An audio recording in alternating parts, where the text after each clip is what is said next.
ఏపీలో ఎప్పుడేం జరుగుతుందో ఎవ్వడికి అర్థమే సావదండి.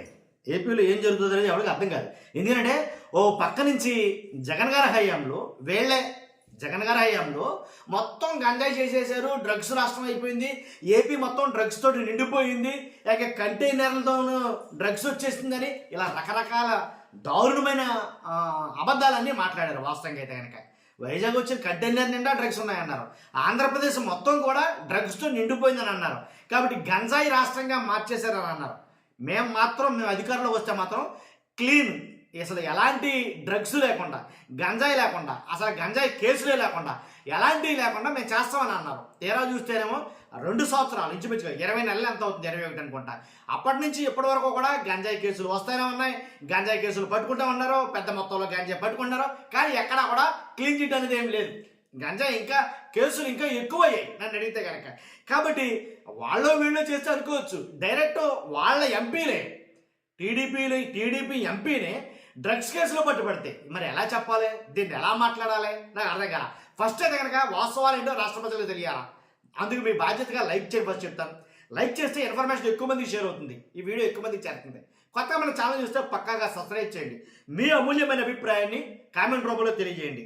ఏం లేదండి, ఏలూరు ఎంపీ ఎవరైతే పుట్టా మహేష్ ఉన్నారో ఆయన డ్రగ్స్ కేసులో అంతకుముందేమో పాజిటివ్ అన్నారు, అంతకుముందు నెగిటివ్ అన్నారు, ఇప్పుడేమో పాజిటివ్ నెగిటివ్ అన్నారు. కానీ డ్రగ్స్ టెస్ట్లో పుట్టా మహేష్కు నెగిటివ్ వచ్చిందంటండి. ఇప్పుడైతే కనుక దీన్ని అలాగే అక్కడ జరిగిన కాల్పులు పెద్ద కేసు అయింది.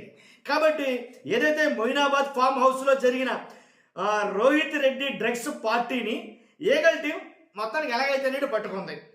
అక్కడ చాలామంది ప్రముఖులు పట్టుకున్నారు. వాళ్ళు టీడీపీ ఎంపీ పుట్టా మహేష్, రాజస్థాన్ ఎమ్మెల్యే కూడా ఉన్నట్టు. అయితే వీరందరికీ పోలీసులు డ్రగ్స్ టెస్ట్ చేసిన తర్వాత మొత్తం ఇంచుమించుగా చాలా మందికి దొరికింది. 6 ఎంతమంది దొరికారు అని అన్నారు.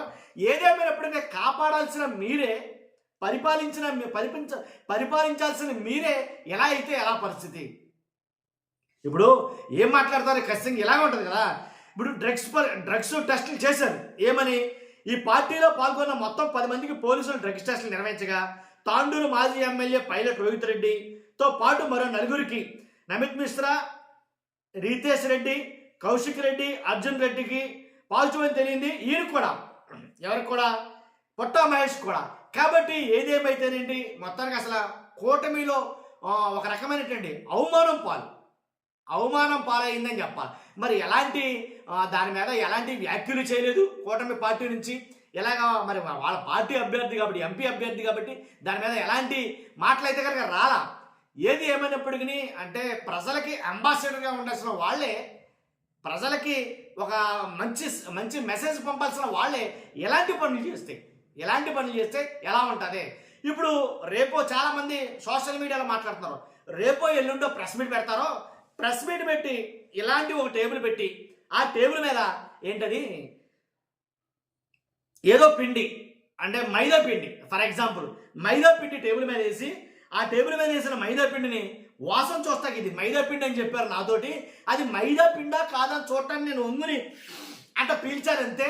నాకు నిజంగా అది డ్రగ్స్ అన్న విషయం తెలీదు అని చెప్పిస్తారో అని అయితే సోషల్ మీడియాలో ఈ రకమైన వ్యాఖ్యలు ఎక్కువైనాయి, ఈ రకమైన కౌంటర్లు ఎక్కువైనాయి. ఎక్స్లో చాలామంది ఇదే పెడతారు.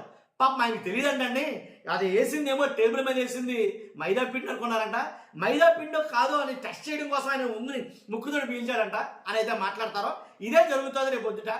ఎందుకంటే గతంలో జరిగినటువంటి వాళ్ళ మీద ఎవరి మీద కూడా మాట్లాడలేదు, ఏ అంశం మీద మాట్లాడలేదు. బిఆర్ నాయుడు గారి గురించి ఎక్కడైనా మాట్లాడారా, లేదు కదా. అలాగే పుట్టా మహేష్ గురించి మాట్లాడరు కదా. కాబట్టి వాళ్ళు చేస్తేనేమో సంసారం క్లీన్గా, వాళ్ళు చేస్తేనేమో సంసారం, మేం చేస్తేనేమో వేరే వాళ్ళు చేస్తేనేమో వ్యభిచారం అన్నట్టుగా ఉందో కూటమి ప్రభుత్వ పరిస్థితి అనేది మాట్లాడతారు. కాబట్టి ఏగల్ టీం ఎవరైతే ఎస్పీ గిరిధర్ ఉన్నారో ఆయన కొన్ని వ్యాఖ్యలు చేశారు. ఏమని, ఎవరైనా సరే నిజంగా అది తేలితే కనుక ఎంపీ కావచ్చు, ఎమ్మెల్యే కావచ్చు, ఎవరైనా సరే చట్టానికి అతీతం, దాంట్లో ఎలాంటి డౌట్ లేదు, వాళ్ళు మేము ఖచ్చితంగా పనిష్ చేస్తాం అనేది ఆయన మాట్లాడుతున్నాడు. ఆయన అతీతులు కాదు చట్టానికి అనేది. కాబట్టి చూడాలి మరి ఎలా స్పందిస్తారు కూటమి ప్రభుత్వం అనేది ఇంకా తెలియలేదు. కాబట్టి వాళ్ళు స్పందించే విధానం ఏమై ఉంటుందో ఎవరికి అర్థం కాలేదు. కాబట్టి ఎలాంటి చర్యలు అయితే కనుక మరలా మేము ఇంకో విషయం చెప్పాలి. మరో అరవ శ్రీధర్, అంతకుముందు అరవ శ్రీధర్ విషయం ఎంత దారుణంగా వైరల్ అయిందో మీ అందరికీ తెలిసిన విషయమే. ఆ అరవ శ్రీధర్ కాకుండా కూటమిలోనే జనసేన నుంచి కావచ్చు, టీడీపీ నుంచి కావచ్చు, లేదా జనసేన అనుకుందాం, మరో అరవ శ్రీధర్ అయితే కనుక రాబోతున్నాడు, టీడీపీ కావచ్చు, జనసేన కావచ్చు. అలాంటి విషయమే.